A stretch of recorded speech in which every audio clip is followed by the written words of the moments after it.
ya. Jadi Getsemani adalah tempat pemerasan minyak dan sampai hari ini di Getsemani ini ada kurang lebih 8 pohon zaitun yang sampai hari ini masih mengeluarkan minyak zaitun. Di zaman Yesus, saudara, 2000 tahun yang lalu pohon itu masih berbuah dan buah zaitun itu warnanya hijau. Saya waktu di Israel saya makan minyak buah zaitun itu rasanya dibuatin seperti kalau kita punya biji pala, ya. Biji pala setelah dikupas, kemudian disirami air dan dikasih garam, rasanya asam-asam gimana gitu ya. Nah itu biji zaitun. Dan saya juga bawa pulang minyak zaitun ke Indonesia dan minyak zaitun itu pemanfaatnya sangat banyak sekali. Bisa untuk minuman, kesehatan, bisa untuk kulit, bisa untuk penyakit apapun dan itu sangat-sangat luar biasa. Nah, zaitun sendiri kalau saudara membaca Alkitab, zaitun itu bicara tentang atau artinya adalah kehidupan. Kehidupan dan Israel lambangnya itu zaitun. Makanya mau musim panas, musim terik, musim apapun, pohon ini nggak pernah mati, saudara. Pohon ini akan bertumbuh dan di mana saja ada pohon zaitun. Kalau kita ke Israel sepanjang jalan pasti ada tumbuh pohon zaitun. Ini juga menarik untuk kita pelajari. Dan ingat, Israel lambangnya adalah zaitun. Apa itu zaitun? Kehidupan. Saudara bisa mungkin sambil mencatat ya, mencatat karena saya khotbah ini saya sambil mengupas kekayaan firman, ya, rahasia-rahasia firman yang begitu hebat untuk saudara bisa belajar dan kita sama-sama bertumbuh dalam Tuhan dengan pemahaman firman yang luar biasa. Saya ulangi, apa itu arti zaitun? Zaitun artinya kehidupan. Dan lambang dari Israel adalah pohon zaitun. Artinya selama-lamanya kehidupan. Dan pohon zaitun ini gak pernah pudar oleh cuaca, oleh kondisi apapun, alam apapun. Pohon ini akan tetap bertumbuh. Ya. Dan ini menarik. Kenapa Tuhan memilih Getsemani? Kenapa Tuhan memilih tempat pemerasan minyak? Ya. Di penghujung dia akan selesaikan segala sesuatunya untuk saya, untuk saudara. Ini menarik untuk kita harus mempelajari, ya. Jadi bukan cuma saat Tuhan berdoa, dan ingat kita berkata itu Yesus maju beberapa langkah ke depan, tinggalkan murid-murid, dan ada batu yang masih ada sampai hari ini, dan batu itu dan masukkan ke dalam sebuah gereja yang disebut gereja segala bangsa. Karena bangsa-bangsa datang berdoa dan tentu Tuhan di saat dia berdoa buat siapa? Buat semua bangsa, buat semua manusia dalam muka bumi di setiap bangsa. Ya, batu itu masih ada dan Alkitab berkata dia tersungkur dan berdoa. Ya, kalau kita lihat gambar Yesus saat ini, gambar-gambar di rumah kita juga, Tuhan sepertinya berdoa ada tempat duduk ya, dan tangannya ditaruh di atas batu. Sebenarnya tidak seperti itu, karena kita berkata dia tersungkur dan berdoa di atas batu, karena tempat itu banyak bebatuan, saudara. Di taman itu banyak bebatuan. Dan Tuhan berlutut dan Tuhan berdoa, bukan duduk di atas batu. Ya, saudara ya. Nah ini perlu di-clearkan.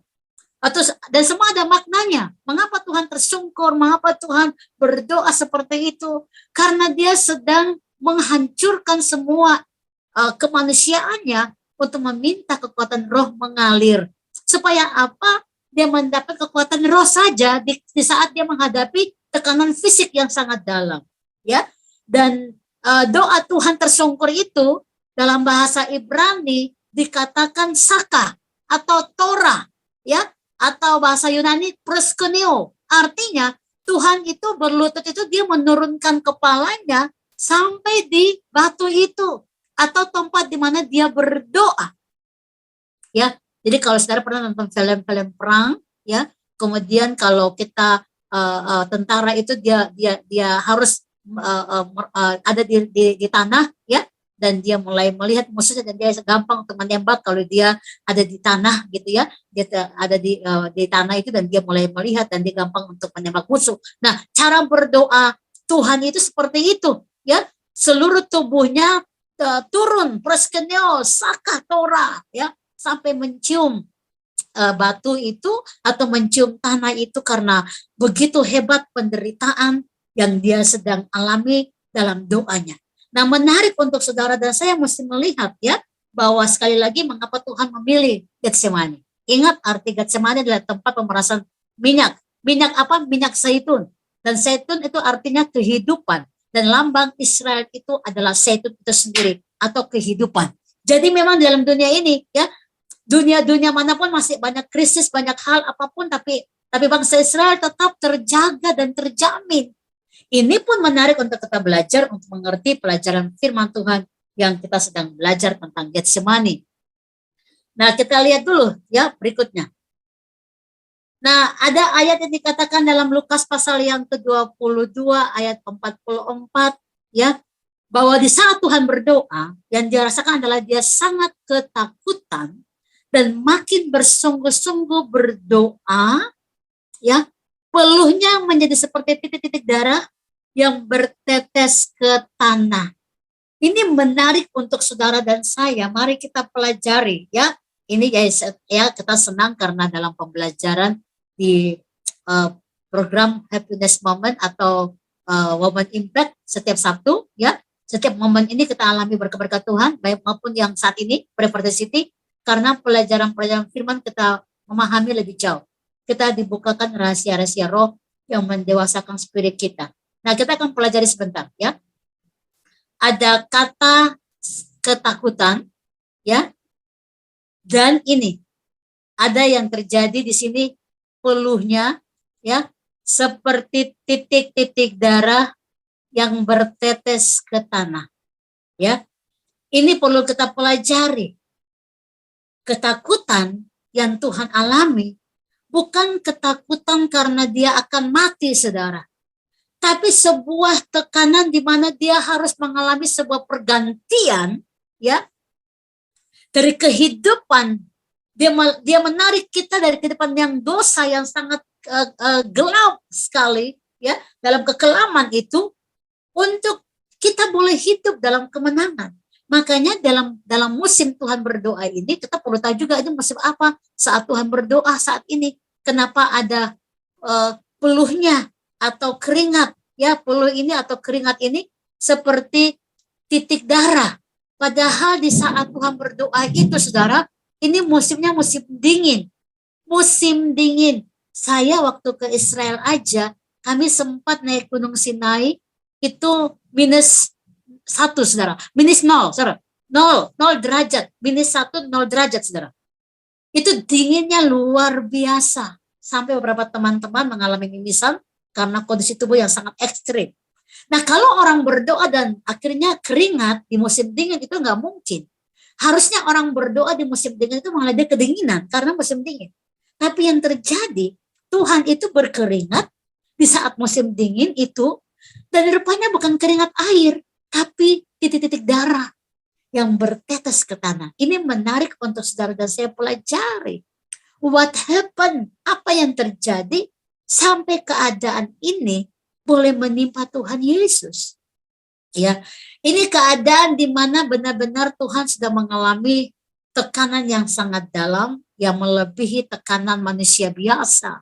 Sehingga akhirnya walaupun cuaca ekstrim, cuacanya dingin, tapi yang keluar adalah darah, saudara.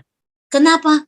Karena tekanan yang begitu dalam, dari dalam yang dia alami, dan itu membuat dia mengalami darah yang bertetes dan bukan air yang bertetes. Nah, mari kita pelajari terus dulu sampai kita memahami pelajaran ini lebih jauh, ya. Nah, pergumulan yang terberat, Matius 26 ayat 44, tidak ada kisah yang menampakkan pergumulan Yesus yang terbesar seperti bagian ini, ya.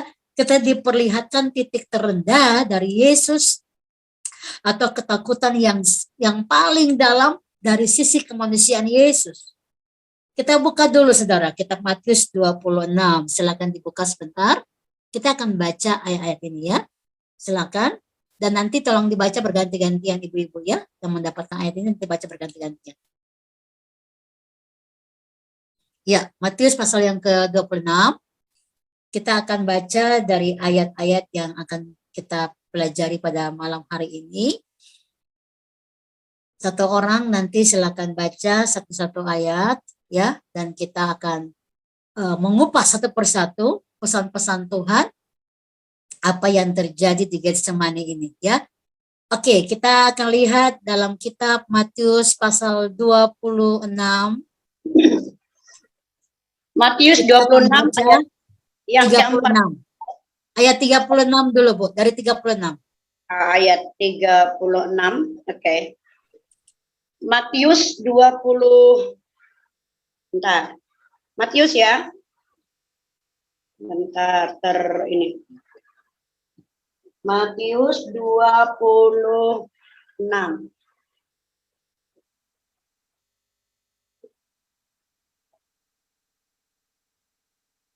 Iya benar, Matius 26 ya. Matius 26 ayat 36. Iya, betul, Bu. Iya. Matius 26 ayat 36 dengan judul perikopnya di Taman Getsemani. Maka sampailah Yesus bersama-sama murid-muridnya ke suatu tempat yang bernama Getsemani. Lalu ia berkata kepada murid-muridnya, "Duduklah di sini sementara aku pergi ke sana untuk berdoa." Amin. Haleluya. Ya, lanjut berikutnya sampai dengan ayat 44 nanti ya. Silakan Ibu. Ayat 37. Dan ia membawa Petrus dan kedua anak Zebedeus sertanya. Maka mulailah ia merasa sedih dan gentar. Amin.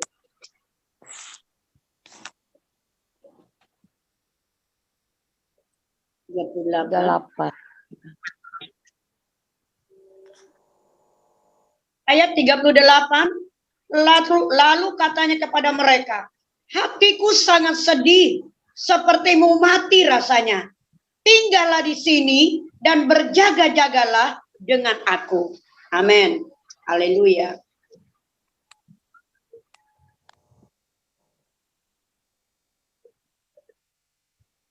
Tiga 9 yang lain lanjut. Ayat 39.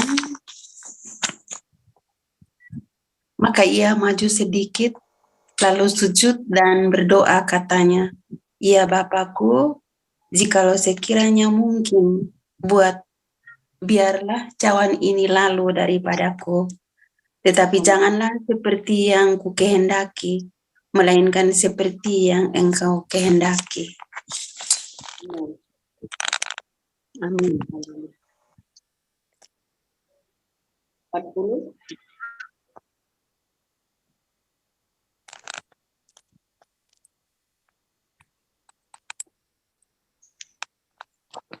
Lanjut ayat 40. Ayat 40. Setelah itu ia kembali kepada murid-muridnya itu dan mendapati mereka sedang tidur. Dan ia berkata kepada Petrus, "Tidakkah kamu sanggup berjaga-jaga atau 1 jam dengan aku?"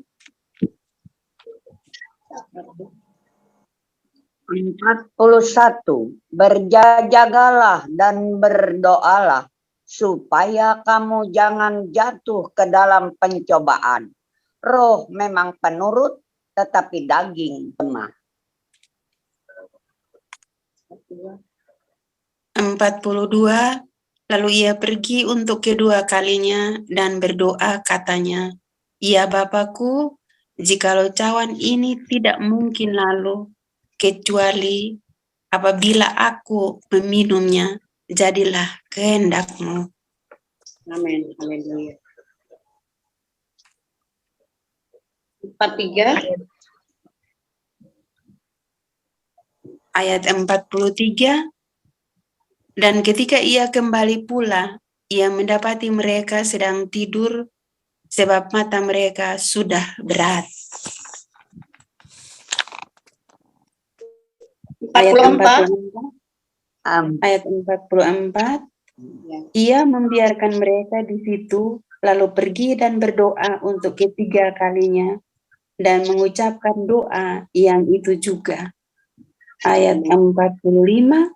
Sesudah itu ia datang kepada murid-muridnya dan berkata kepada mereka, "Tidurlah sekarang dan istirahatlah. Lihat, saatnya sudah tiba bahwa Anak Manusia diserahkan ke tangan orang-orang berdosa. Ayat 46, bangunlah, marilah kita pergi. Dia yang menyerahkan aku sudah dekat. Demikian firman Tuhan. Iya, baik Ibu-Ibu. Terima kasih banyak ya. Oke, ini menarik untuk kita pelajari. Kadang-kadang kita baca firman Tuhan ini pas hari apa? Hari Paskah ya. Karena memang adalah hari kita memperingati kematian Tuhan Yesus. Tapi hari ini, malam ini kita akan belajar hal yang luar biasa. Pertanyaan saya, ada satu hal yang terjadi di sini antara Tuhan Yesus dengan murid-muridnya, yaitu Petrus, Yohanes, dan siapa satu lagi? Yakobus, ya. Nah, ini 3 orang yang Tuhan bawa untuk berdoa bersama dengan Dia. Lalu Tuhan minta mereka untuk tetap berjaga-jaga. Pertanyaannya, 3 kali Tuhan datang sama mereka, mereka masih tertidur. Nah, mengapa mereka masih tertidur? Apa yang membuat mereka tertidur? Ada yang bisa menjawab? Yang bisa menjawab tepat nanti mendapat banyak urapan dari Yerusalem. Haleluya. Ada yang bisa menjawab?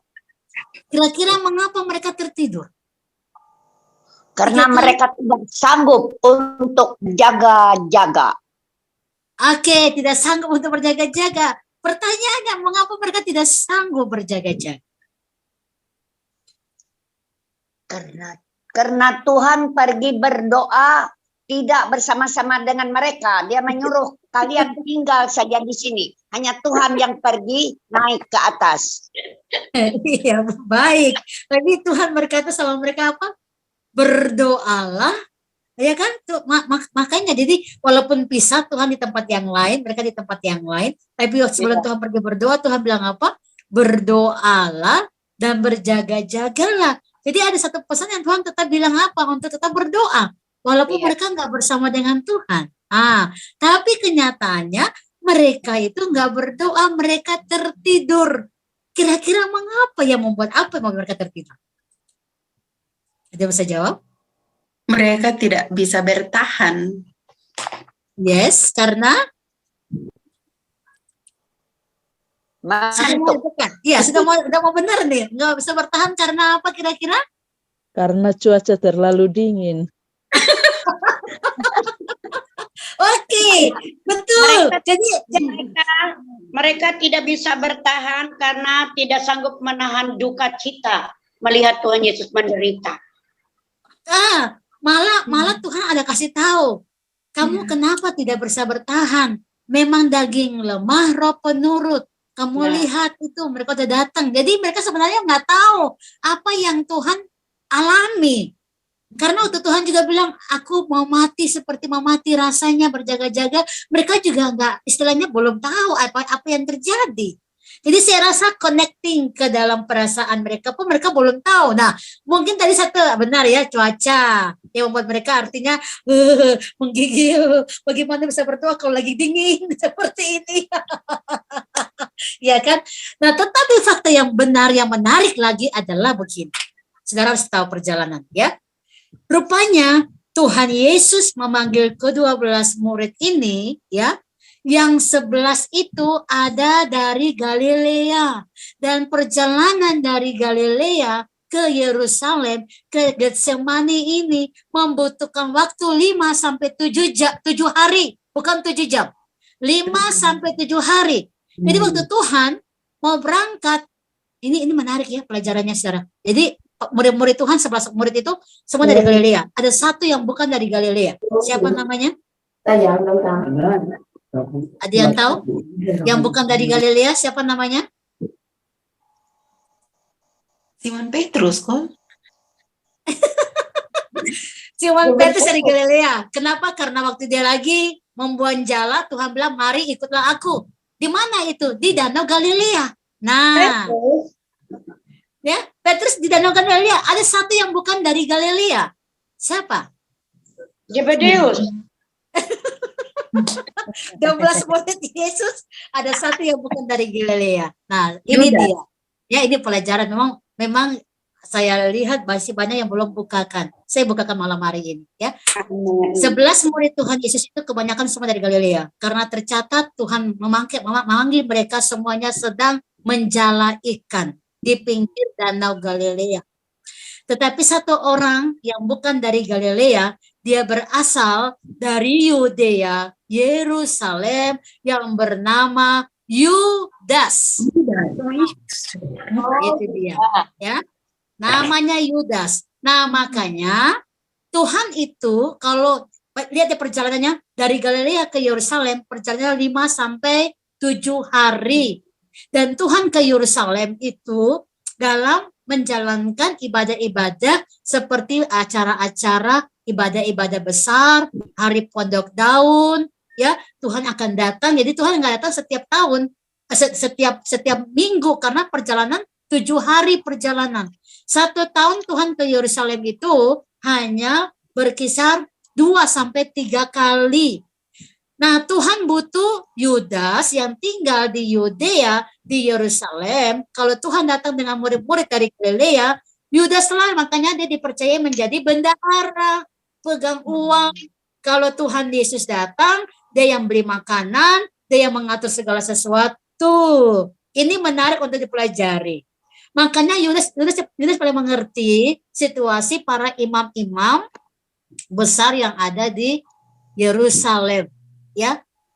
Dan mereka para imam ini memanfaatkan Yudas karena hanya Yudas yang kenal tentang Yesus gurunya, ya.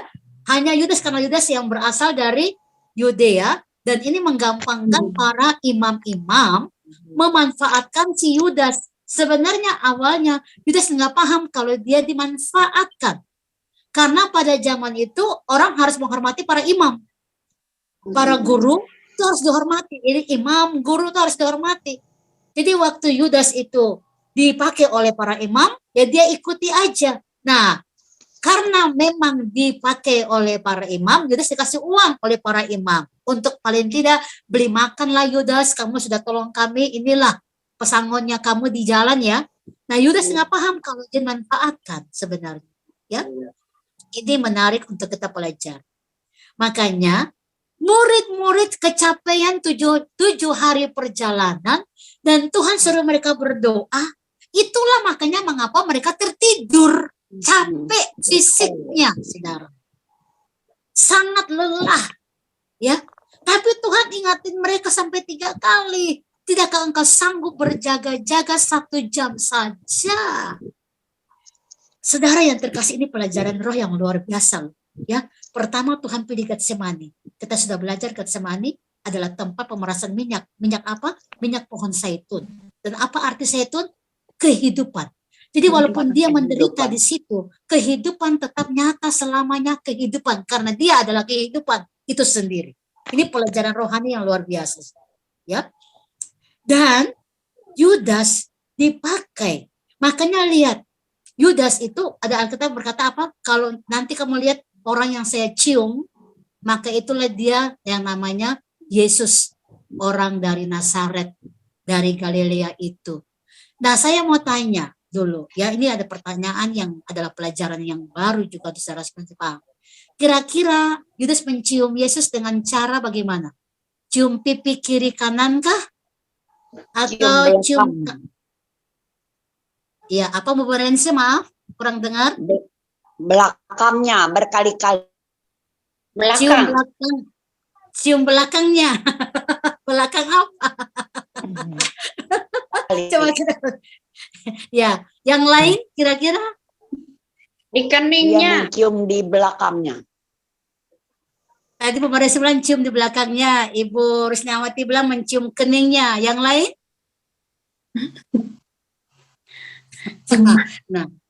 Nah, mari saya kasih tahu. Di zaman Yahudi, ya, orang Yahudi, ini juga menarik pelajaran. Karena kalau antara murid dan guru, itu ciumnya itu harus cium tangan. Kenapa cium tangan? Karena itu seorang murid yang menghormati gurunya. Kalau cium keluarga atau persahabatan, sudah dekat, itu cium pipi, kiri pipi kanan. Kalau seandainya dia adalah budak dan terhadap Tuhan, maka ciumlah kakinya. Makanya masih ingat pelajaran ini, waktu seorang perempuan berdosa, dia meminyaki kaki Tuhan dengan rambutnya dan minyak narwastu yang sangat mahal itu. Kenapa? Karena dia menganggap dirinya sebagai budak, seorang yang berdosa, yang tidak layak. Makanya dia mencium kaki Tuhan Yesus. Nah, terhadap guru itu dicium tangannya. Ya, tapi kalau kita lihat film-film, mereka mencium pipi. Ini salah dari pelajaran orang Yahudi zaman dulu.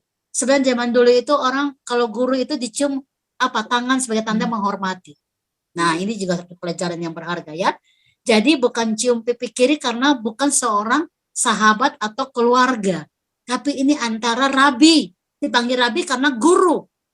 Imam yang dihormati. Makanya pegangnya harus tangan sebagai tanda menghormati. Kenapa pegang tangan? Karena mereka tangan bicara pelayanan. Dan mereka mencium sebagai tanda mereka siap melayani bersama dengan rabi atau gurunya. Ini poin penting, saudara ya. Nah itu. Jadi waktu Yesus berkata kepada murid-murid, mengapa engkau tidak sanggup berjaga-jaga? Memang kondisi fisik mereka sangat capek. Karena perjalanan dari Nazaret Galilea itu ke Yerusalem. Kalau jalan kaki zaman dulu kan nggak ada mobil. Kalau mobil sekarang itu hanya 2,5 jam nyampe, saudara. Tapi nggak ada kendaraan zaman dulu, jalan kaki dan kalau kondisi grafik sekarang sudah banyak rumah-rumah, banyak persinggahan. Zaman dulu yang banyak itu bukit-bukit batu, saudara. Jadi benar-benar panas, gersang perjalanan itu dan sangat melelahkan. Makanya di rumah Yahudi zaman dulu setiap pintu pasti ada tempat pencucian kaki baru masuk di rumah. Karena apa? Perjalanan yang sangat panjang dan debu yang luar biasa. Nah, oleh karena itulah murid-murid sangat capek, lelah, mereka tidur. Tapi lihat, Tuhan tidak ingin murid-murid membiarkan capeknya fisik dagingnya untuk tidak berdoa. Tuhan mau mereka peka karena Tuhan sudah berkata, aku mau mati seperti mau mati rasanya. Mari berdoalah. Nah, itu loh. Jadi Tuhan mau mereka menangkap dan mengambil beban ini. Saudara, ini ada pelajaran rohani yang luar biasa. Dan saya ingin kasih tahu begini. Firman Tuhan ditulis, Alkitab ditulis untuk siapa? Untuk kita, orang berharga, umat pilihan Tuhan di muka bumi ini. Firman itu untuk kita, supaya kita nggak tersesat, supaya kita tetap ada dengan Dia. Firman itu hebat, tinggal di dalam diri kita. Makanya kalau kita baca Mazmur, Alkitab berkata apa? Daud bilang apa? Kalau kita baca firman, mataku menjadi terang. Artinya apa? Dan saya percaya kalau kita baca firman, kita menjadi orang yang terang, mata jasmani terang, dan mata rohani juga terang. Karena firman itu sebagai jalan penuntun kita. Ini luar biasa. Tuhan tidak mau murid-muridnya lelah, kecapean fisik, itu adalah membuat mereka jadi orang yang tidak peka dengan firman.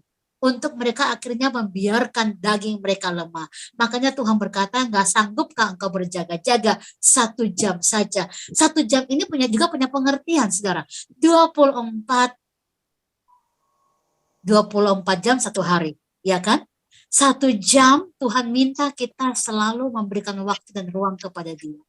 1 jam untuk apa? Mengalami kedekatan intim dengan Tuhan. Di saat Tuhan mungkin akan diserahkan, tadi mati. Makanya lihat ya, yang terjadi adalah saat orang-orang datang ingin tangkap Tuhan Yesus, murid-muridnya langsung kaget dan syok. Nah ini, Tuhan gak mau kita juga begini.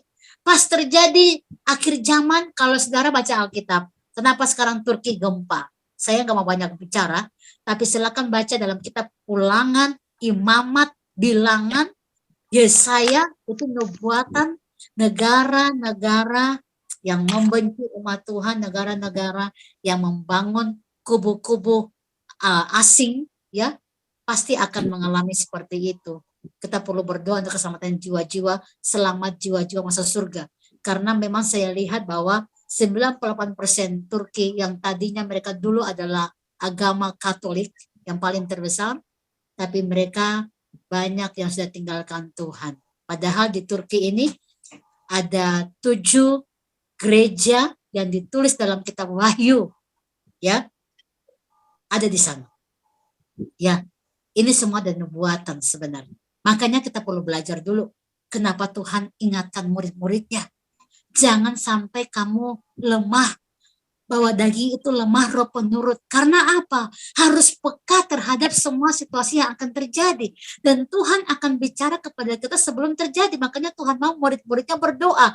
Karena kalau mereka berdoa, mereka tahu, mereka peka apa yang akan terjadi. Nah, lihat reaksinya, karena mereka membiarkan dagingnya itu lemah, mereka tidak peka dengan firman Allah dan perintah Tuhan untuk berjaga-jaga. Makanya waktu Tuhan diserahkan, ada murid Tuhan Yesus yang mengambil pisau dan memotong telinga ya dari seorang hamba yang ada di situ, dan Tuhan menyambungkan kembali telinga. Mengapa ada insiden seperti itu? Karena kekagetan yang tiba-tiba.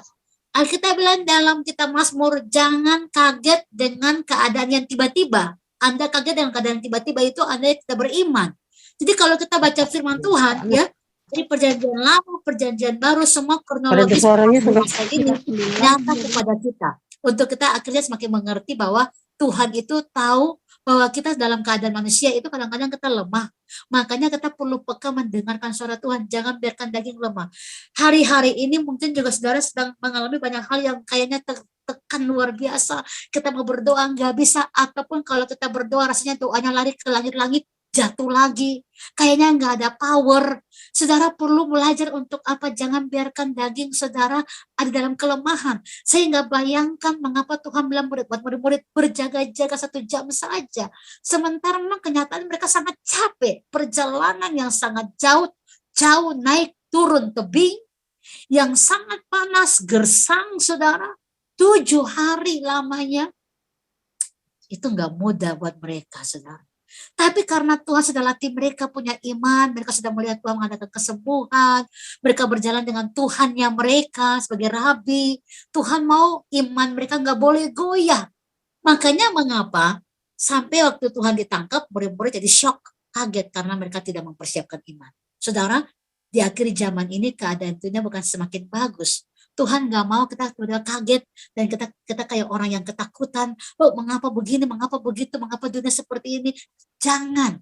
Kenapa? Karena semua sudah tertulis dalam Alkitab. Persoalannya adalah dalam 24 jam, 1 jam kita berikan untuk mendengarkan Tuhan berbicara, atau kita membiarkan kelemahan daging kita muncul. Dan kelemahan kita adalah selalu di pikiran. Murid Tuhan ini Tuhan latih mereka untuk apa? Jadi orang-orang yang tangguh, jadi orang-orang yang punya kasih yang luber. Tapi di saat Tuhan akan mengalami penderitaan, mereka kurang peka di sana. Ya, mereka tidak peka sama sekali. Sehingga mereka shock, dan akhirnya shock itu membuat apa? Yudas kaget karena dia takut. Zaman dulu seorang yang dipercaya oleh rabi, oleh guru, itu orang yang paling terhormat. Yudas merasa dia sangat terhormat karena dipercaya oleh rabinya, oleh gurunya, oleh Yesus. Dan dia kaget karena rupanya orang-orang ini ingin menyalibkan Tuhan, dan dia shock. Karena dia shock, dia ketakutan, makanya dia bunuh diri. Ya, kenapa? Karena zaman dulu kalau dipercayai itu, berarti itu rasa hormat yang paling tertinggi, apalagi dipercaya oleh para imam, oleh seorang guru. Itu kepercayaan paling tertinggi. Kamu nggak boleh melepaskan atau membiarkan itu. Si Yudas merasa sangat tergoncang jiwanya karena dia ditipu. Sehingga dia buang uang yang dikasih itu, dan dia mulai merasa sangat tertekan. Lalu iblis memerasuk pikirannya dia. Akhirnya dia bunuh diri karena dia merasa dia gagal sebagai seorang murid yang dipercayai. Yang murid yang sangat dalam kepengurusan. Murid Tuhan itu sangat vital karena dia pegang uang untuk makan minum, tinggal di mana, bayar hotel istilahnya, penginapan zaman dulu ya. Itu murid yang sangat dipercaya luar biasa. Sehingga dia merasa dia gagal. Ya. Lalu dia akhirnya dirasuk oleh iblis untuk bunuh diri. Si Petrus, orang yang terdekat dengan Tuhan juga, ada ketakutan yang luar biasa karena dia tidak tahu apa yang akan mereka buat dengan Tuhan Yesus. Sehingga waktu ditanya, bukankah orang ini juga bersama-sama dengan Yesus? Dia langsung berkata, oh tidak. Ini pun adalah satu tindakan yang langsung spontan, tidak, karena dia belum tahu apa yang mereka mau buat dengan Yesus. Nah, sekali lagi, mengapa akhirnya Petrus dan Yudas terjebak di situ dengan masalah identitas kepercayaan? Karena mereka tidak berjaga-jaga, saudara. Ya, Yakobus dikatakan juga waktu Tuhan menampakkan diri, dia masih kaget. Dia bilang, masa sih dia adalah imam, adalah raja, adalah Tuhan, kok dia mati? Pada Tuhan sudah naik ke surga, mau naik ke surga, menampakkan diri, ya selama 40 hari. Yakobus berbicara seperti orang yang gak punya iman. Dia berkata, apa masa sih Tuhan itu mati, gak bangkit? Padahal Tuhan lagi bicara dengan mereka. Tuhan lagi bilang apa? Kalian bicara apa? Mereka bilang, iya itu Mesias. Mesias mati. Dan dia bilang, bukankah ini saya? Kaget mereka. Jadi semua orang yang dengan Tuhan 3 orang ini, akhirnya iman mereka ragu. Kenapa? Karena mereka tidak berjaga-jaga 1 jam saja dalam doa. Dalam keadaan kita bisa tarik garis kehidupan rohani, saudara. Rupanya di dalam iman kita juga, kalau kita tidak berjaga-jaga dalam roh kita pasti ada celah untuk ragu akan firman Allah. Kita pasti ada ragu, ada celah untuk apa? Mulai suam-suam, ada celah mulai apa? Mulai tidak berani untuk menyatakan kebenaran, ada ketakutan yang luar biasa. Kenapa? Karena iman yang tidak berjaga-jaga. Ini menarik untuk kita melihat kepada janji Allah, firman Allah yang itu. Ya, nah kita belajar dulu, melihat dulu dari slide ini. Ya, saya tulis di sini, ini adalah kita diperlihatkan titik terendah dari Yesus atau ketakutan yang paling dalam dari sisi kemanusiaan. Jadi bukan di salibnya. Salib itu adalah bagian penderitaan jasmani, saudara, jasmani. Ya, tapi penderitaan yang paling berat itu bukan jasmani, tapi tekanan batin, jiwa, itu yang paling berat, saudara. Ya, makanya dia merasa ingin mati rasanya, lalu keluarlah darah dari tubuhnya, ya, bahasanya seperti itu. Ini kenapa? Karena tekanan yang begitu hebat. Jadi di salib itu bagian dari penderitaan jasmani, saudara. Tapi penderitaan jiwa, raga, jiwa kita sebelum raga ya, jiwa kita, ya, ini paling berat. Kenapa? Karena itulah puncak mana jiwa kita akan dipindahkan dari gelap ke dalam terang Allah yang ajaib. Sehingga dia ingin merasa mati, ingin memati rasanya. Ini adalah titik mau pertukaran saudara dan saya.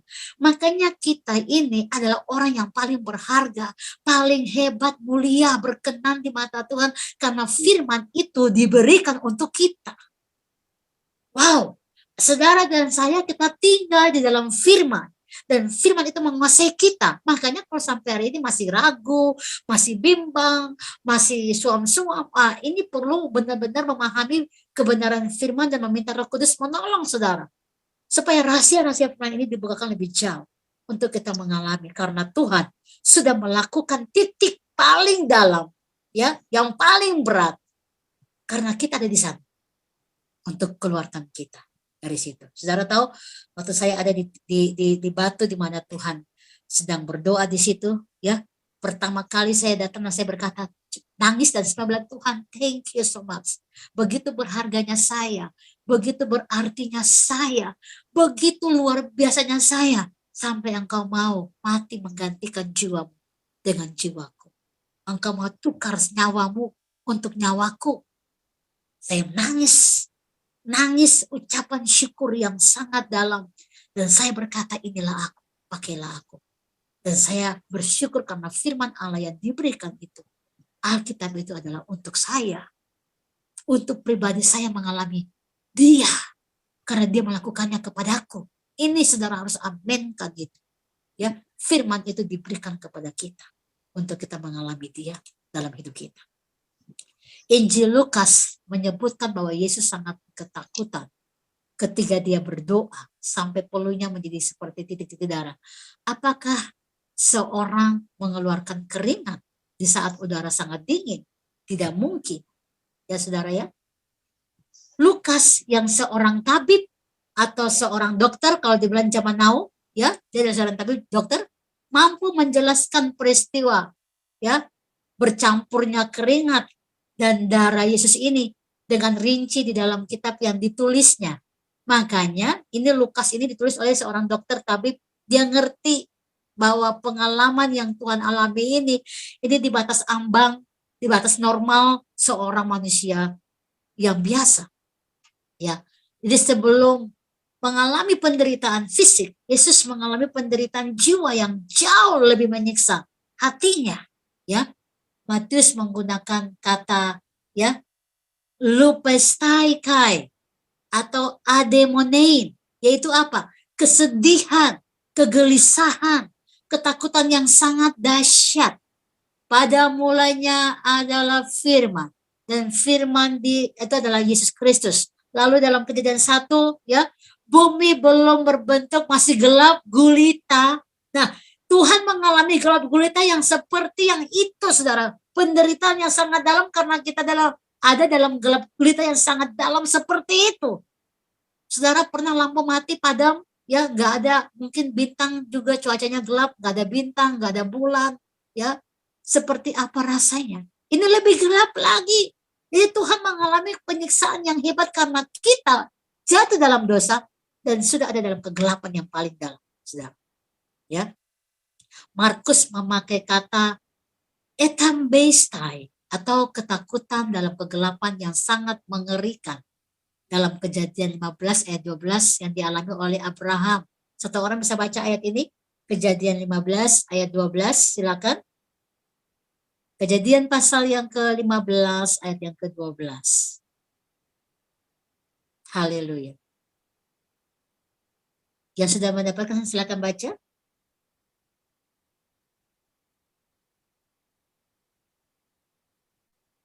Kejadian 15 ayat 12. Kejadian 15 ayat yang ke-12, demikian firman Tuhan. Menjelang matahari terbenam, tertidurlah Abram dengan nyenyak, lalu turunlah meliputinya gelap gulita yang mengerikan. Haleluya. Ini yang dimaksudkan oleh seorang Abraham ini, ya. Gelap gulita yang mengerikan. Yang mengerikan, saya tidak bisa bayangkan yang mengerikan. Saudara bayangkan tinggal dalam goa, ya, dan kegelapan, nggak ada titik apa-apa.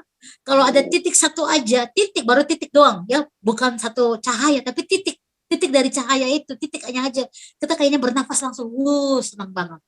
Nah, Abraham mengalami kegelapan yang mengerikan.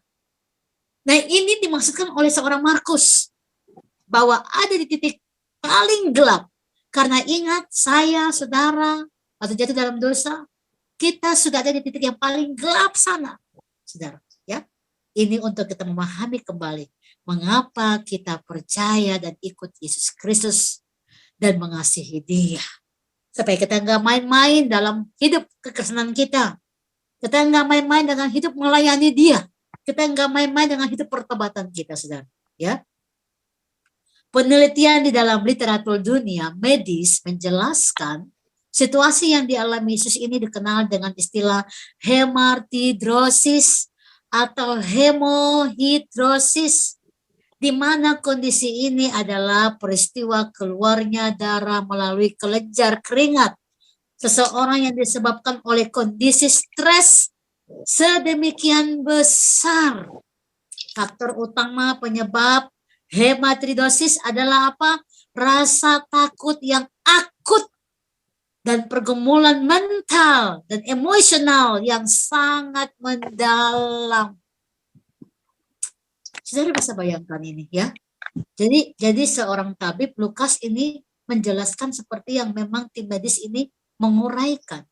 Sampai darah itu keluar dari pembuluh-pembuluh darah itu keluar. Pembuluh darahnya pecah istilahnya. Pecah, saudara. Kenapa? Karena stres yang berat dalam jiwa. Makanya saya bilang penderitaan Tuhan yang paling berat itu bukan di kayu salibnya, tapi di malam dia berdoa buat saudara dan saya. Itu malam paling terberat, saudara. Ya, kita perlu sampai di titik itu, ya, untuk melihat bagaimana Tuhan memindahkan kita dari kegelapan yang paling mengerikan ke dalam terang yang paling penuh kemuliaan. Ya. Nah, penderitaan ini kita udah baca, ya, yang dialami dalam Markus dan Matius tadi, kita sudah baca itu.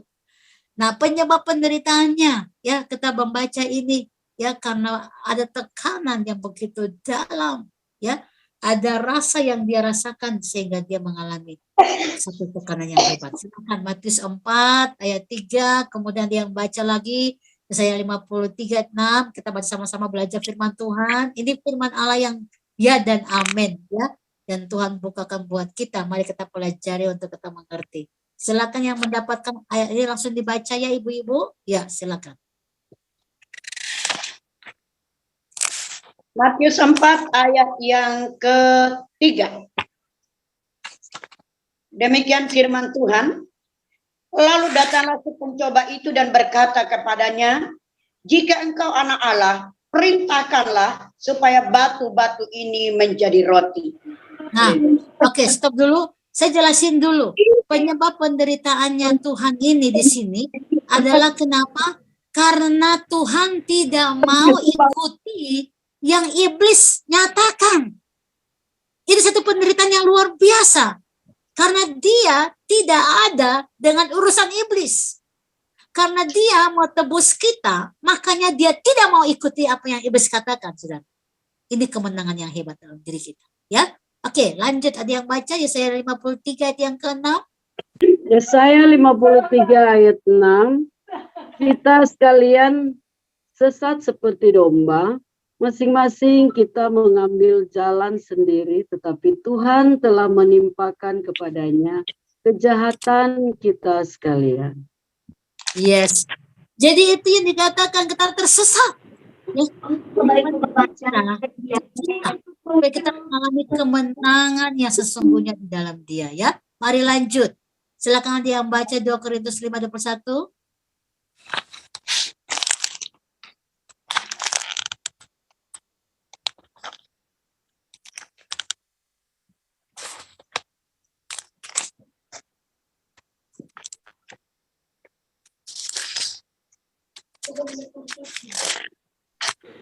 Dua Korintus 5 ayat 21. Dia yang tidak mengenal dosa telah dibuatnya menjadi dosa karena kita, supaya kita dalam Dia kita dibenarkan oleh Allah. Yes, amin. Ya, sangat jelas penjelasan dari Yesaya. Lalu kemudian 1 Petrus 2 ayat yang ke-24, silakan ibu-ibu. Ya, dosa salah gimana? Ya, Sen.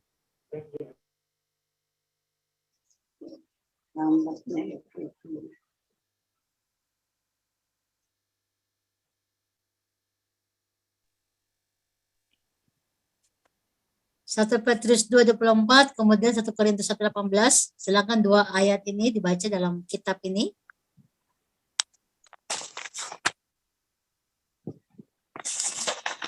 Satu Petrus 2 ayat yang ke-24, demikian firman Tuhan. Ia sendiri telah memikul dosa kita di dalam tubuhnya di kayu salib, supaya kita yang telah mati terhadap dosa hidup untuk kebenaran. Oleh bilur-bilurnya kamu telah sembuh. Amin. Haleluya.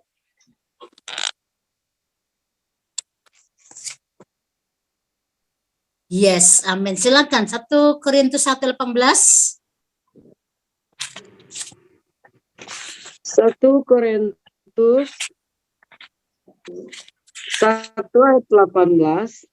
Sebab pemberitaan tentang salib memang adalah kebodohan bagi mereka yang akan binasa. Tetapi bagi kita yang diselamatkan, pemberitaan itu adalah kekuatan Allah. Yes, amin. Terima kasih ibu-ibu. Jadi penyebab penderitaan itu sangat jelas dalam ayat-ayat ini. Bahkan dia berkata supaya kita bisa sembuh, dia menderita semuanya supaya kita bisa sembuh. Ya. Dan ini clear buat kita. Tidak ada lagi satu tekanan intimidasi yang harusnya layak Anda alami. Saya mau katakan jujur, karena penderitaan tekanan, penderitaan intimidasi, penderitaan kekecewaan, penderitaan putus asa, itu semua from iblis. Kalau saudara sudah alami Tuhan, itu semua sudah dibereskan oleh Tuhan. Amin. Makanya iman kita harus dipertebal. Ya, iman kita harus bertumbuh, pastikan bertumbuh.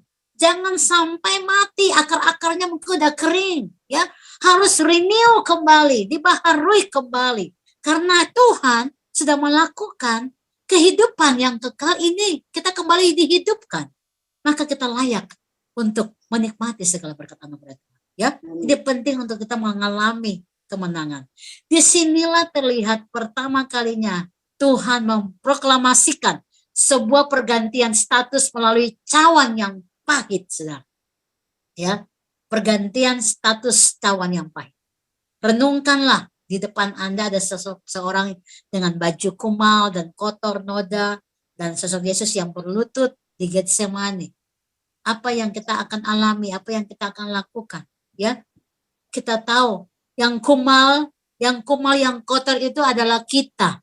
Dan Tuhan berdoa untuk kita itu dibebaskan dari kotoran-kotoran itu, saudara. Ya, kita dilayakan, kita dibaharui, kita dimerdekakan, kita mengalami Tuhan. Itulah makanya mengapa, saudara, ya, setiap hari 24 jam, paling tidak 1 jam, ya, kita perlu ada waktu berkomunikasi dengan Tuhan supaya kita bisa berjaga-jaga dalam situasi yang tidak menentu ini. Saudara bisa berjaga-jaga dan mengalami Tuhan dengan luar biasa. Karena itulah Tuhan mau murid-muridnya jangan tertidur walaupun mereka udah capek fisik. Perjalanan yang cukup panjang, Galilea ke Yerusalem, 5 hari sampai 7 hari lamanya. Tapi Tuhan mau murid-murid ini peka dengan apa yang akan terjadi. Sehingga 40 hari Tuhan masih menampakkan diri bagi murid-murid karena murid-muridnya gagal fokus 1 jam berdoa awal. Kalau mereka berdoa di awal, Tuhan akan tahu mereka punya iman luar biasa. Tapi mengapa Tuhan menampakkan diri? Tujuannya untuk bangkitkan iman mereka kembali karena mereka membiarkan 1 jam doa itu dipakai untuk tidur karena kecapean fisik. Saudara yang terkasih, dunia tidak semakin bagus, tidak semakin baik keadaannya, tetapi anak-anak Tuhan harus pastikan Anda semakin hari semakin baik. Amin. Anak-anak Tuhan harus semakin hari semakin bagus spiritnya. Semakin lembut, semakin kemayu dalam roh gitu ya. Semakin indah, bercahaya. Karena kita yang menaklukkan keadaan dunia, bukan sebaliknya. Dunia menaklukkan saudara, bukan sebaliknya seperti itu. Ya, kita punya kekuatan roh, kita punya kuasa roh. Dan ini yang Tuhan mau. Saudara dan saya mengalami itu. Saat doa Yesus yang ketiga kalinya, ya, ia berkata apa? Biarlah cawan ini aku yang minum. Wow. Wow. So, buat siapa? Kenapa Tuhan minum? Ini menggantikan saya, menggantikan ibu-ibu, menggantikan kawal se-Indonesia dan keluarga mereka masing-masing, menggantikan semua hamba-hamba Tuhan yang belum bertobat, umat Tuhan yang belum bertobat. Tuhan sudah menggantikan semua. Yang pahit itu kita. Dia minum cawan pahit itu supaya kita mengalami Tuhan, ya. Dan pada saat itu pakaian kumal terlepas, pakaian kotor kita terlepas, ya. Dan kita mengenakan diri Yesus menjadi baru di dalam Tuhan kita, ya. Dan saya percaya bahwa saudara tidak akan menyia-nyiakan kesempatan yang Tuhan kasih untuk mengalami Tuhan, ya. Kristus memikul semua kehidupan kita, dosa kita itu, ya. Apa dosa-dosa kita? Saudara bisa tahu sendiri dosanya kita apa, ya. Masih jangan bilang dosa yang terlihat dulu tentang yang lain-lain, tapi kalau saudara khawatir itu adalah dosa, saudara. Makanya Tuhan baca firman Tuhan dimanapun firman Allah itu yang dia utarakan, dia nggak pernah bilang khawatirlah kamu, enggak. Sebaliknya dia bilang apa? Jangan engkau khawatir. Bahkan dia tunjukkan, lihat burung, lihat gunung-gunung, lihat bunga-bunga, aku pelihara, apalagi engkau yang sudah aku tebus dengan darahku sendiri. Ini luar biasa, saudara, ya. Dosa kita adalah yang meremukkan dia sampai ia berpeluh darah, ya. Ia menanggung semuanya di tubuhnya dan terakhir di kayu salib. Ia sendiri telah memikul dosa kita di dalam tubuhnya di kayu salib. Ini yang Alkitab katakan, ya. Nah, oleh karena itu kalau saudara melihat, ya, ada pohon yang dipakai saat Tuhan mengalami penderitaan di kepalanya, ya. Saya ada membawa contoh duri. Duri itu duri sebesar saya punya jari tengah, ini lebih panjang lagi durinya. dan sangat tajam dan sangat kuat duri itu. Semua diikat dalam satu, ya, dan dibuat dalam bentuk mahkota, ya, lingkaran, dan ditaruh, bukan ditaruh saudara, tapi ditancapkan, didorong masuk ke dalam kepalanya, sehingga kepalanya itu benar-benar rusak saudara, ya, karena duri-duri yang besar itu tertancap menggores ke dalam. Itu duri itu saya pegang saudara, kerasnya luar biasa, seperti batang kayu, durinya seperti batang kayu. Jadi kalau disenggolkan dengan sesuatu, bukan duri ini yang patah, tetapi sesuatu itu yang patah. Nah, apalagi di dalam tubuh seseorang yang sangat rentan, lembut sekali, ya, kepala apalagi, ya. Jadi itu waktu dimasukkan ke dalam kepala Yesus, itu dirembukan kepala Tuhan, rusak. Supaya apa? Pikiran kita nggak mikir lagi yang nggak benar. Pikiran kita itu mikir Kristus saja, saudara.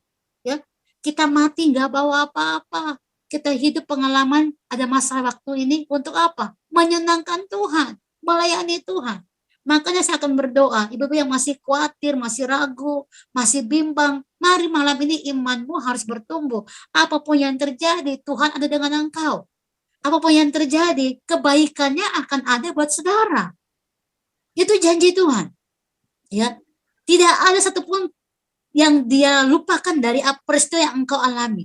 Setiap detik engkau ada di dalam matanya, saudara. Dia melihat semua yang engkau hadapi. Dia tahu semua. Bahkan engkau masak di dapur lagi goreng tempe, goreng ayam, lalu mungkin air mata saudara mengalir, dia tahu apa yang engkau sedang nangisi, saudara. Ya, mungkin di kamar mandi cuci pakaian sambil nangis karena nggak bisa ngomong sama suami, hanya air mata. Dia tahu. Ini hebatnya Tuhan, peka dengan keadaan jiwa kita. Karena kita sudah menyatu dengan Dia, ya. Oleh karena itu, semua apapun yang kau hadapi, jangan biarkan iman saudara loyo. Murid-murid Tuhan membiarkan 1 jam berlalu, sehingga mereka sangat syok dan kaget saat Tuhan disalibkan. Dan murid-murid yang terdekat, seperti Petrus dan juga Yudas, malah mereka terjebak dalam situasi yang sangat-sangat ironis sekali, saudara. Ya. Nah, ini makanya mengapa Tuhan bilang berjaga-jagalah. Di tengah-tengah kita mungkin sangat capek, lelah, banyak keadaan yang dikerjakan, tapi saya percaya di mobil, di kantormu, sedang makan, sedang minum, engkau bisa naikkan doamu berjaga-jaga. Karena dengan doa, dengan roh yang berjaga-jaga, engkau bisa menghadapi situasi apapun. Dan ingat, di dalam diri kita katakan tidak ada penderitaan. Karena penderitaan sudah selesai Tuhan lakukan di kayu salib. Semua sudah beres.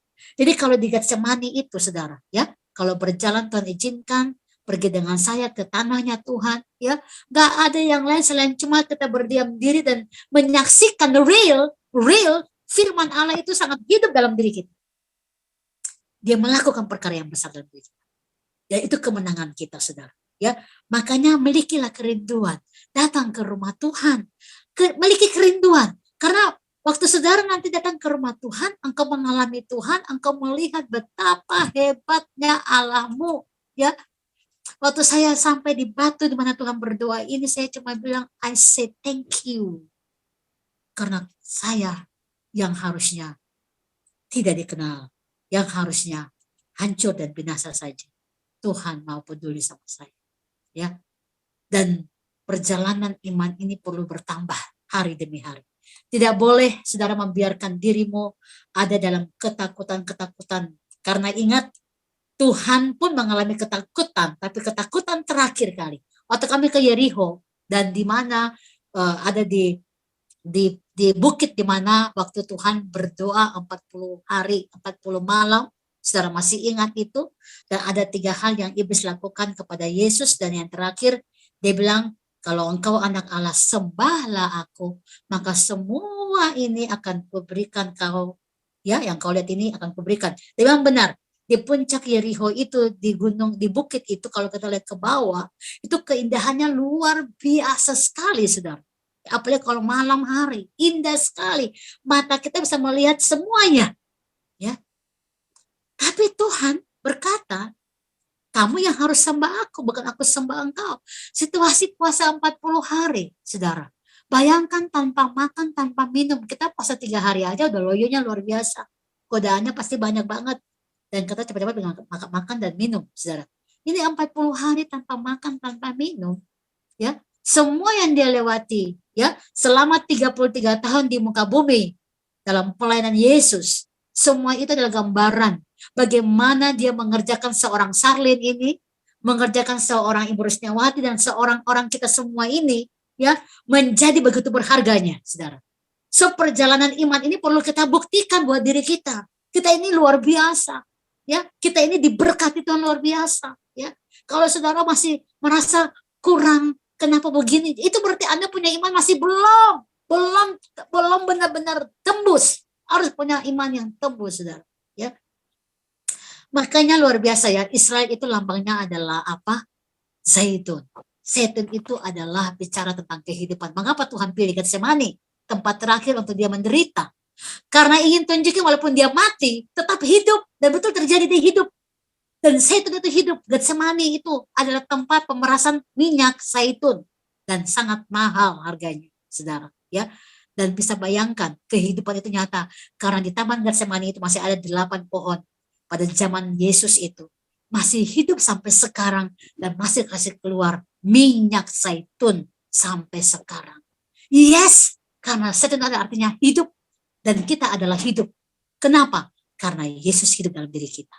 Ini pun adalah makna-makna rohani yang hebat dalam roh kita. Makanya kalau saudara pergi perjalanan ke Yerusalem dengan kawal dengan saya, harus benar-benar berdoa, baca firman, supaya firman itu menjadi hal yang terbuka buat saudara, untuk saudara alami Tuhan. Ya, alami Tuhan, karena Tuhan akan datang kedua kali ke gerbang Tuhan di Yerusalem. Dia akan datang kedua kali di sana. Saya punya fotonya dan saya merinding, saudara. Ya, ada sebuah gereja yang dimana mereka buat gereja, rupanya itu tempat dimana Tuhan duduk dan menangisi apa? Yerusalem. Ya, lalu waktu dia masuk ke Yerusalem, orang-orang bikin kasih apa namanya? Pohon-pohon palem, ya. Hosana, hosana, ya. Tuhan bilang apa? Kamu harus melihat kepada kemenangan yang terjadi. Lalu juga ada orang-orang yang menangis dan bilang, kamu bukan menangis untuk apa? Yang menangislah karena kamu punya dosa yang begitu banyak yang kamu harus ngerti. Aku datang untuk menghapus semua dosa-dosa kamu. Ya. Jadi itu cerita yang luar biasa. Kalau saudara baca firman dari Kejadian sampai Wahyu, alamilah firman itu luar biasa. Saudara ingat, ini saya kasih tahu, ya. Saya ngerti firman secara teori. Saya baca firman, saya buat semua buku-buku tentang firman luar biasa. Pengalaman roh di mana pertemuan dengan roh Allah, sehingga buku-buku boleh ditulis dengan sangat baik. Tapi waktu saya datang ke tanahnya Tuhan, ya, ke tanahnya Tuhan, itu ada kebenaran-kebenaran yang semakin dibukakan luar biasa, sehingga roh saya bergejolak semakin luar biasa. Kenapa? Karena sudah mengalami buktinya bahwa dia ada dan dia hidup untuk saudara dan saya. Ya, jadi ini adalah kemenangan kita, saudara. Ya, untuk saudara mengalami Tuhan. Jadi saya katakan sekali lagi, mengapa murid-murid bisa tertidur? Karena ingat perjalanan dari Galilea, Nazaret ke Yerusalem, itu kurang lebih 5-7 hari. Mereka sangat kecapean fisik dan udara sangat dingin, sehingga mereka nggak mampu untuk berdoa, saudara. Ya, tapi Tuhan tetap menegur dan ingatkan mereka. Tidakkah engkau sanggup berjaga-jaga 1 jam saja? Ya, daging itu lemah, tapi roh penurun.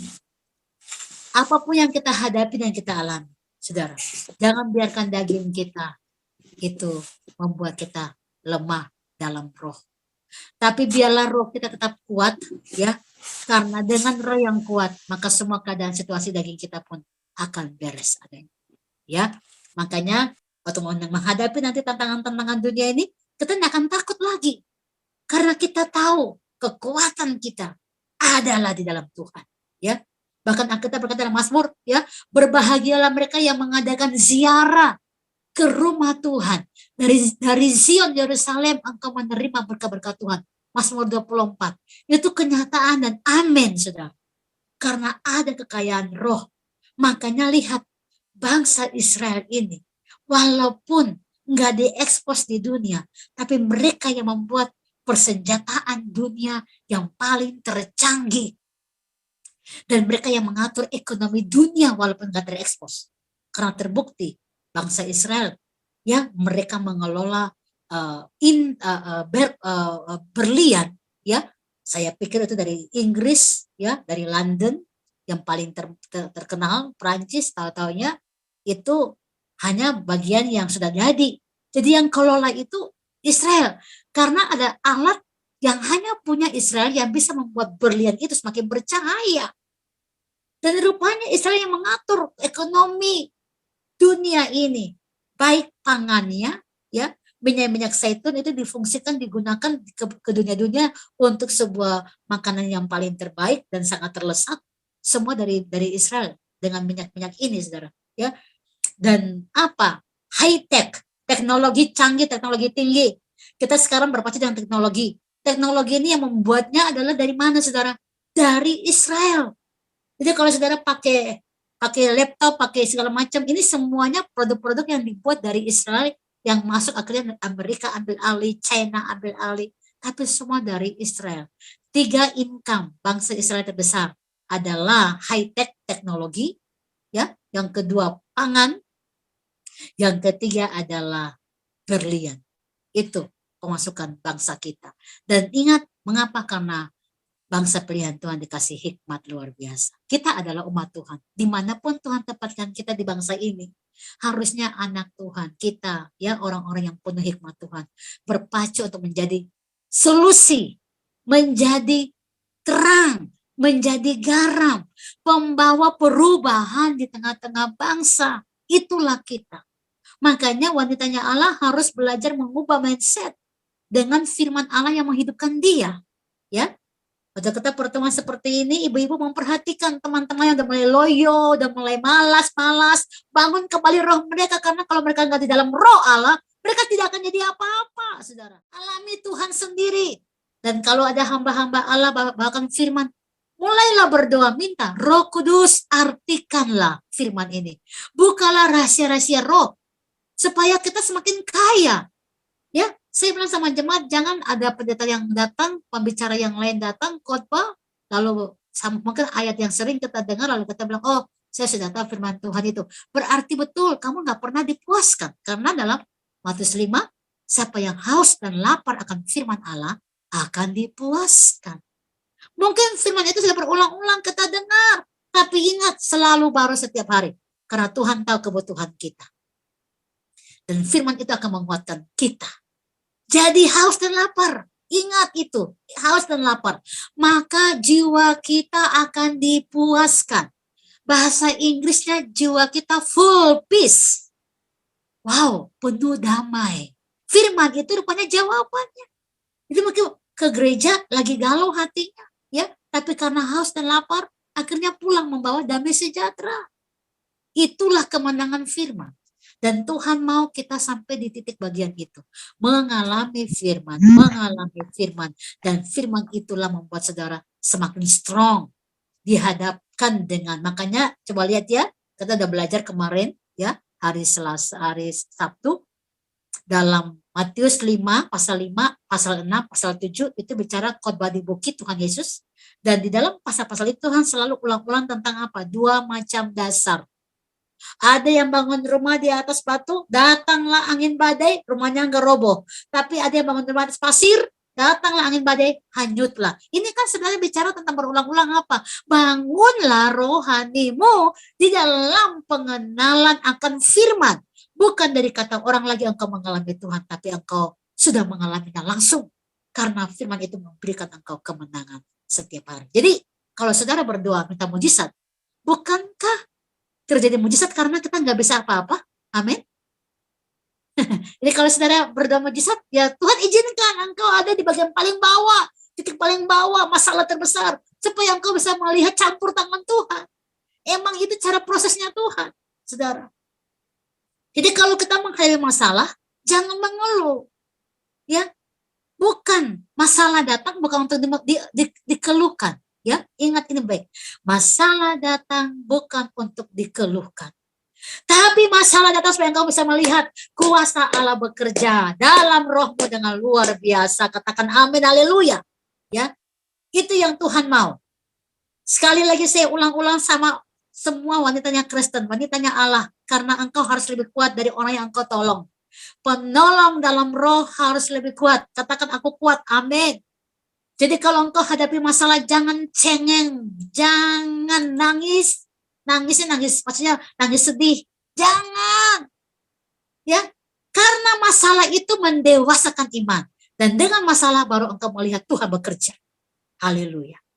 Ya, sedang punya masalah apa hari-hari ini? Bilang sama Tuhan, terima kasih. Karena aku percaya aku akan melihat engkau bekerja bagiku. Speak bless-nya begitu. Perkatakan iman itu seperti itu. Ya, jangan mengeluh, jangan mengadu, jangan, saudara. Ya, supaya kita terlihat, wih, imanku bertambah, wih, aku bertumbuh, wih, aku semakin dewasa, wih, aku semakin luar biasa dalam Tuhan. Itulah cara Tuhan membuat saudara dan saya mengalami itu. Murid-murid Yesus tertidur karena kelemahan fisik. Tuhan bicara sama kita, jangan tidurkan rohanimu dalam masalah apapun. Situasi yang berat sekalipun. Jangan biarkan rohani saudara tertidur. Tapi berjaga-jagalah. Imanmu harus naik dan naik dan naik. Dan izinkan Tuhan yang berperkara di dalam engkau. Izinkan firman-Nya menembus batas-batas kemustahilan dalam engkau. Izinkan firman-Nya membakar dan mengembara di dalam hatimu. Membakar engkau dengan luar biasa. Supaya engkau bisa melihat bahwa Tuhan mau dahsyat. Tuhan mau ajaib. Tuhan mau luar biasa. Bagaimana cara engkau bisa bilang itu sama orang lain? Alami dia. Mengapa dia dahsyat? Karena engkau mengalami dia dahsyat. Mengapa dia penyembuh? Karena waktu engkau sakit, engkau mengalami kesembuhan. Sehingga engkau bisa menyaksikan bahwa Tuhan penyembuh. Mengapa dia Yehova Jireh? Allah menyediakan semuanya. Karena di saat kekurangan, engkau melihat Tuhan datang dan memberikan engkau kelimpahan. Engkau bisa bersaksi seperti itu karena engkau mengalami. Ya, jadi mari kalau mau melihat Tuhan bekerja, izinkan Tuhan bekerja dengan caranya dan bukan caramu. Dan bukan caramu. Waktu Tuhan itu indah, waktu Tuhan itu luar biasa. Proses Tuhan itu memperkaya kita. Ya, ambil pesan-pesan roh dari Taman Getsemani ini, ambil pesan-pesan roh dari apa yang terjadi dengan murid-murid Tuhan. Dan mari kita berjaga-jaga. Jangan biarkan rohani tertidur. Yang paling lemah para wanitanya Allah, kalau sudah didengar gosip, Anda langsung lemah. Hari ini stop. Jangan lagi seperti itu. Kalau Anda mulai merasa ada orang yang mengadu saudara lemah, stop. Ya, karena pembelamu luar biasa, Tuhanmu yang akan membela saudara. Hanya fokus pandang sama Tuhan, fokus pandang sama Tuhan. Ya, karena kekuatan rohmu ada di dalam Dia. Jadi harus percaya. Harus percaya. Percaya itu jangan seperti Thomas. Melihat baru percaya. Telat, saudara. Tapi percaya itu adalah saat engkau mendengarkan firman seperti ini. Rohmu terbakar. Saat engkau aminkan firman. Rohmu terbakar. Engkau melihat kuasa kebesaran Tuhan. Nyata buat saudara. Haleluya.